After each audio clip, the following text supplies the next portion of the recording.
सुप्रभात प्यारे बच्चों, मैं हिंदी की अध्यापिका मंजू शर्मा आज आपको पाठ 6 शब्द भंडार पाठ का अध्ययन कराऊंगी। सभी बच्चे मेरे साथ इस पाठ का अध्ययन करेंगे।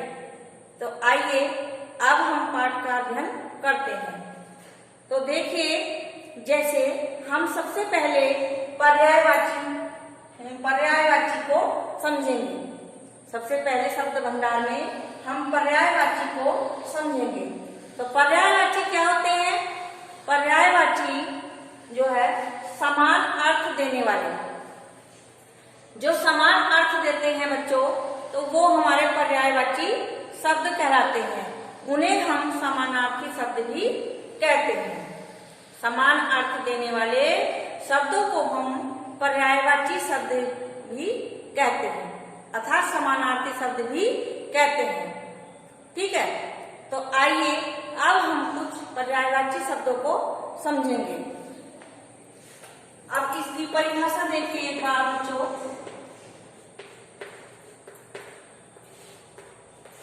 समान अर्थ देने वाले शब्दों को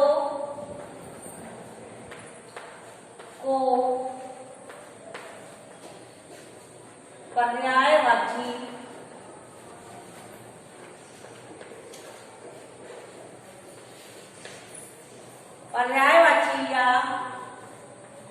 समानार्थी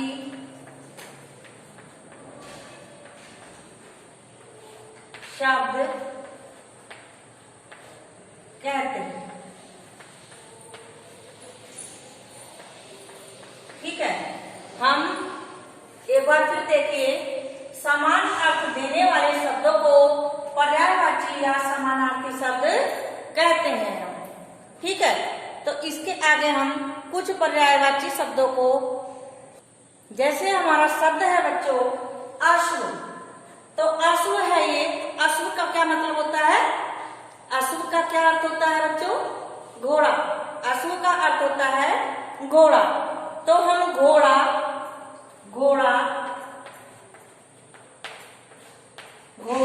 तुरंग और बाजी, इसका तीसरा अर्थ है बाजी। ठीक है, तो हम इसको अश्व को घोड़ा भी बोल सकते हैं, तुरंग भी बोल सकते हैं और बाजी भी बोल सकते हैं। तो इसके हमारे 3 अर्थ हुए जो अश्व है। ठीक है, अगला शब्द है हमारा मानव। दूसरा शब्द है हमारा मानव। तो मानव कौन होते हैं? जैसे कि मनुष्य जाति होती है, तो मनुष्य के लिए आया है। तो मानव का क्या पर्यायवाची होगा बच्चों? मनुष्य,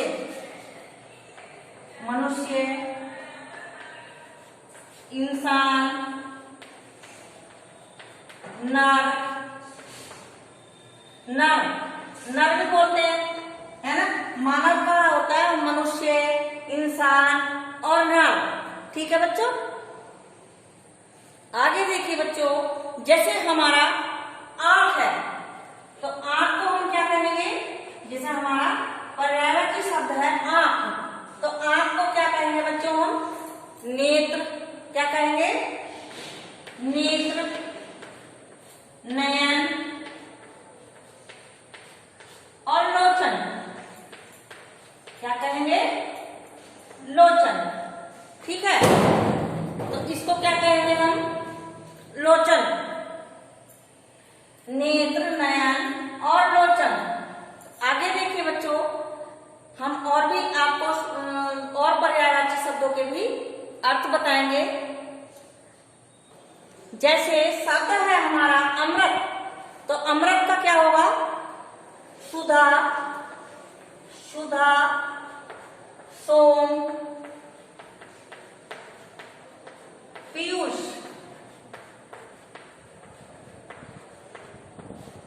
ठीक है, ये होगा हमारा अमृत का सुधा, सोम, पीयूष। ठीक है, आगे हमारा शब्द है जैसे उपदेश, उपदेश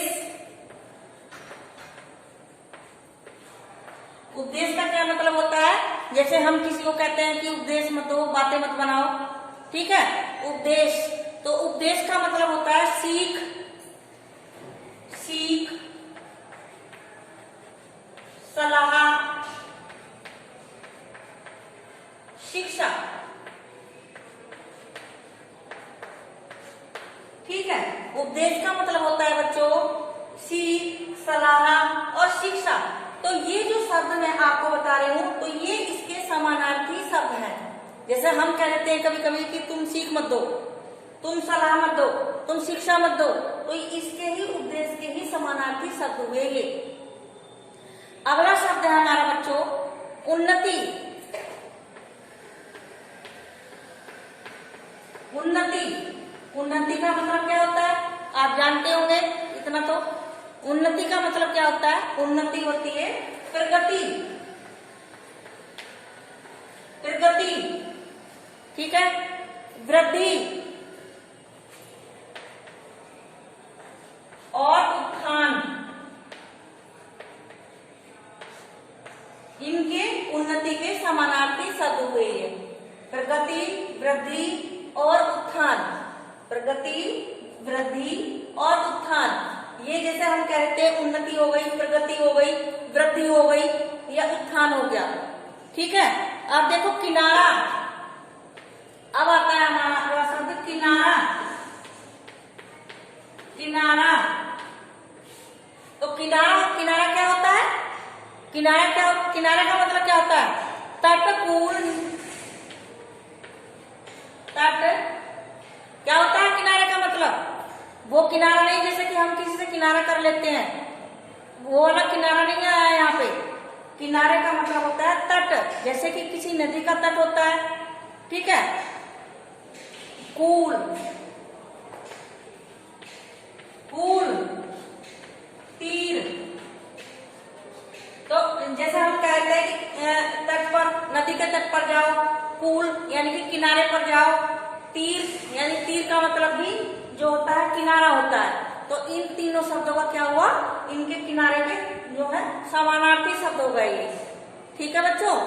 आगे देखिए, देखिए हमारा शब्द है जो वस्त्र, वस्त्र है, तो वस्त्र का हमें पर्यायवाची शब्द लिखना है ना। तो इसमें आएगा वस्त्र का कपड़ा, वसन, चीर, ठीक है। तो ये हमारे पर्यायवाची शब्द हुए वस्त्र के। तो वस्त्र की जगह हम यहाँ पर कपड़ा भी लिख सकते हैं, वसन भी लिख सकते हैं, चीर भी लिख सकते हैं। तो इसके शब्द जो है ये जो है समान अर्थ दे रहे हैं, ये है हमारे जो समान अर्थ दे रहे हैं वस्त्र के। तो वस्त्र को हम कपड़ा भी कहते हैं, वसन भी कहते हैं, चीर भी कहते हैं, ठीक है। अगला है हमारा, अगला है हमारा चांद। चांद का क्या होगा?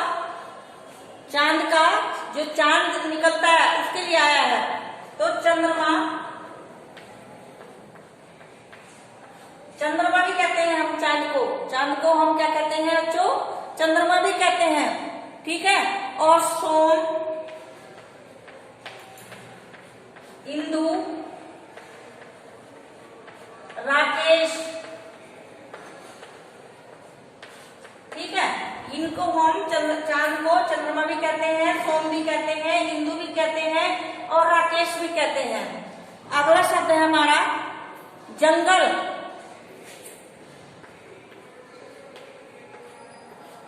जंगल, तो जंगल का क्या होगा? जंगल का जो पर्यायवाची होगा वो होगा वन, वन होगा। वन, वन जानते हो जंगल को वन भी कहते हैं, ठीक है। जंगल को हम वन भी कहते हैं। कानन, अरण्य, अरण्य, ठीक है। जंगल को हम वन भी कहते हैं, कानन भी कहते हैं और अरण्य भी कहते हैं, ठीक है। तो अब देखिए दूध, दूध, दूध तो आप सभी जानते हैं। दूध को क्या कहते हैं? दूध को हम क्या कहेंगे? इसके पर्यायवाची होंगे? दूध के पर्यायवाची क्या होंगे? पेय, गोरस, दुग्ध।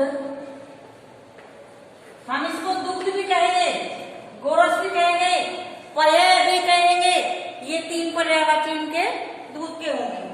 ठीक है बच्चों, आपकी जो समझ में आ गया होगा, पर्यायवाची शब्द हम उनको कहते हैं जो हमें यानी कि इनके समान अर्थ प्रकट करते हैं, तो उनको हम पर्यायवाची शब्द कहते हैं। मैंने आपको ये जो शब्द समझाए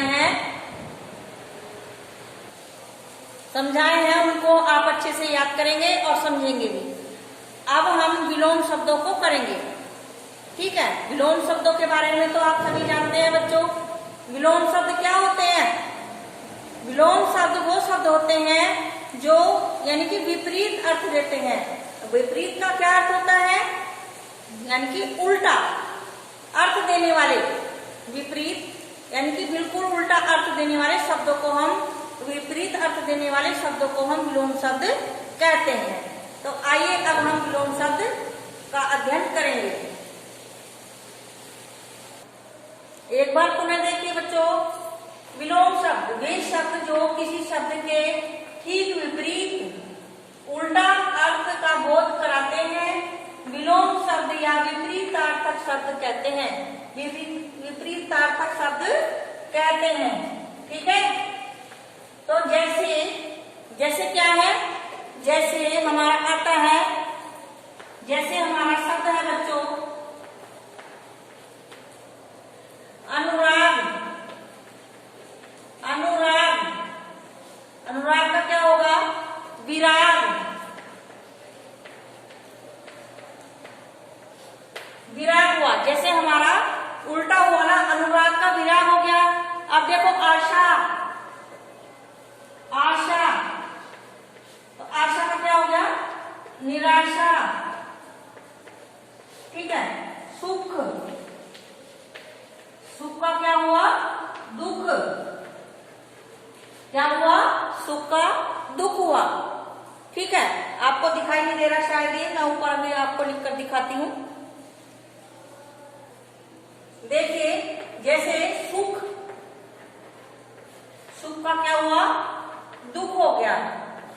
आयात, निर्यात। ठीक है, अब देखिए आपका आता है आरंभ।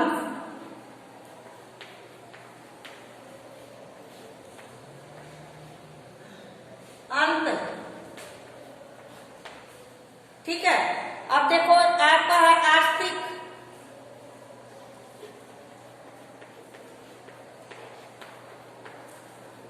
आस्तिक का क्या हो जाएगा? नास्तिक।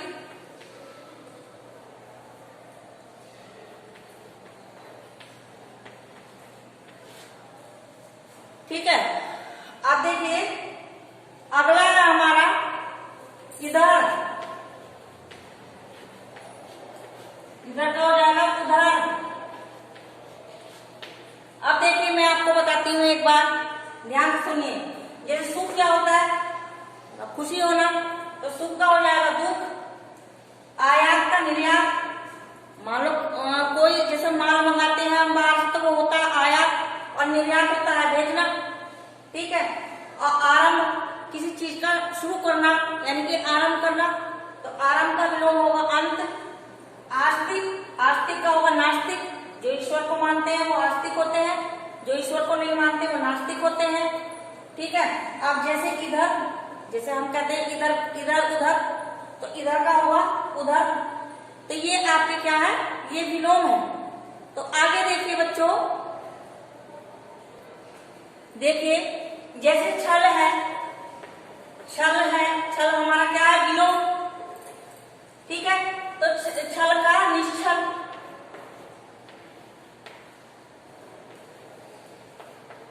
निश्चल, छल का क्या हो गया? निश्चल हो गया।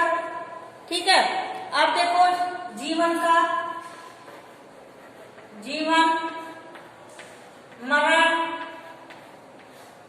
अगला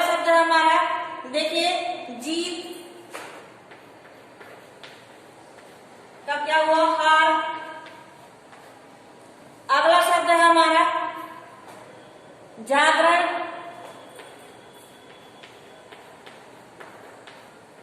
शयन। ठीक है। अगला शब्द हमारा धर्म, अधर्म।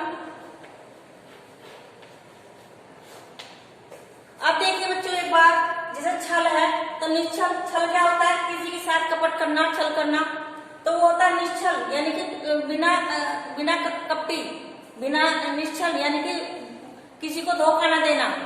ठीक है। जीवन, जीवन होता है मरण। मान लो किसी को जीवन दान देना तो उसका अर्थ होता है मरण, यानी कि मृत्यु। जीत, जीत यानी कि जीत गए हम, तो उसका होता है हार। जागरण का, जागरण का क्या होता है? शयन। जागरण यानी कि जागना। जैसे हम कभी साधारण भाषा में कह देते हैं कि ये तो जागरण कर रहे हैं, तो जागरण यानी कि जागना, शयन सोना। धर्म, अधर्म। धर्म क्या होता है? धार्मिक कार्य करना, अच्छे कार्य करना। अधर्म वो होता है जो हम अच्छे कार्य नहीं करते, अधर्म होता है। ठीक है। आगे देखिए बच्चों, मैं और भी आपको बता रही हूं। जैसे हमारा शब्द है कोमल, तो कोमल का क्या होगा बच्चों? कठोर। कोमल, कठोर। कोमल क्या होता है? बहुत ज्यादा मुलायम, यानी कि कोमल, कठोर, जैसे पत्थर के समान। आगे हमारा चंचल, चंचल, स्थिर। चंचल का होगा स्थिर। चंचल, चंचल होता है, बोलते साधारण भाषा में कि बहुत ज्यादा चंचल है, तो चंचल का एक जगह स्थिर रहना। अगला है हमारा देखिए पाप, पाप, पुण्य।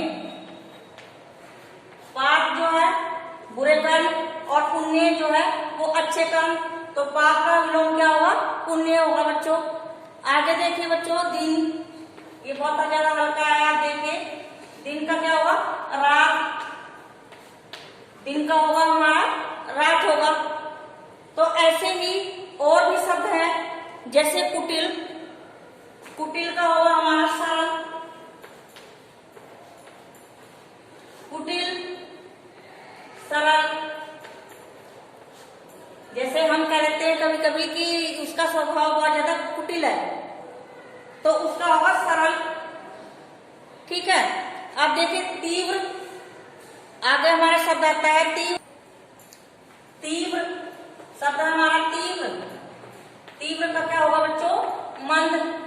तीव्र यानी कि तेज, मंद बिल्कुल स्लो, बिल्कुल धीरे। ठीक है। अब देखिए हमारा निर्दोष, निर्दोष, निर्दोष जिसमें कोई दोष नहीं होता, तो निर्दोष का होगा दोषी। निर्दोष का होगा दोषी। ठीक है। अब देखिए, अब आता है आपका देव। देव, देव का होगा दानव। देव का क्या होगा बच्चों? दानव होगा। तो ऐसे ही जो हमें जो विपरीत अर्थ देते हैं, उल्टा अर्थ देते हैं, उनको हम क्या कहते हैं?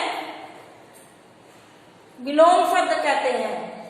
अब देखिए अगला शब्द है हमारा गुप्त। गुप्त, तो इसका होगा हमारा प्रकट। गुप्त है, शब्द हमारा गुप्त है, तो इसका क्या होगा? प्रकट होना। मान लो हमने कोई बात गुप्त छिपा रखी है, तो उसको हम दूसरों के सामने उजागर करना, यानी प्रकट करना। ठीक है। आगे देखिए बच्चों, अब हमारा आता है कर्म। अगला शब्द है हमारा बच्चों कर्म, निष्कर्म। कर्म करना, जैसे हम कहते हैं कि कर्म व्यक्ति को करने चाहिए, तो इसका क्या होगा? निष्कर्म। अगला शब्द है हमारा गमन। गमन का अर्थ होता है जाना, तो इसका हमारा जो विपरीत अर्थ विलोम शब्द होगा वो क्या होगा? आगमन।